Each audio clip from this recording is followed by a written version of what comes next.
గజం భూమి 13,500 రూపాయలతో 151 గజాల భూమి 20 లక్షలు మాత్రమే. తెలంగాణలో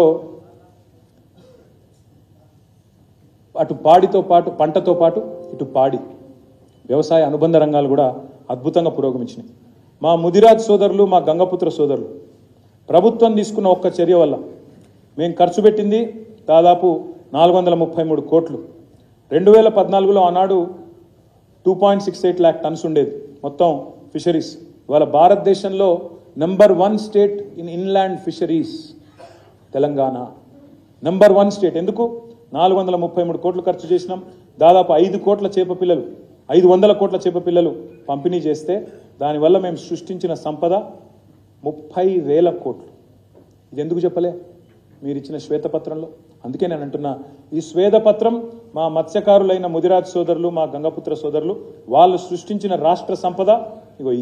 ఇగో మా గొల్ల కుర్మ సోదరులు, మా యాదవ సోదరులు, కుర్మ సోదరులు వాళ్లకు మేము ఒక చిన్న కార్యక్రమం తీసుకొని NCDS ద్వారా మేము ఒక జీవ సంపద పెంచే ప్రయత్నం చేస్తే గొర్రెల 15,000 కోట్ల సంపద మా యాదవ సోదరులు, మా కుర్మ సోదరులు.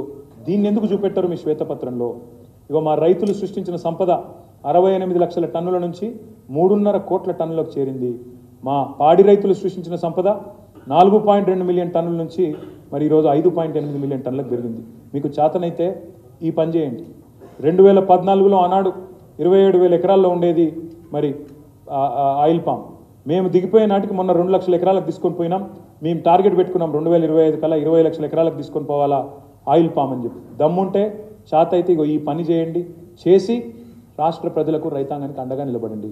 ఇన్ని పనులు చేసిన ప్రభుత్వాన్ని నిందిస్తూ ఈ సంపద సృష్టిని ప్రస్తావించకుండా ఏ డొల్ల రాజకీయం అయితే మీరు చేసినారో అది తప్పు అనేది రాష్ట్ర ప్రజలకి ఈ శ్వేతపత్రం ద్వారా నేను వివరించే ప్రయత్నం చేస్తా ఉన్నాను. మరి సంక్షేమం గురించి అయితే మీకు తెలుసు.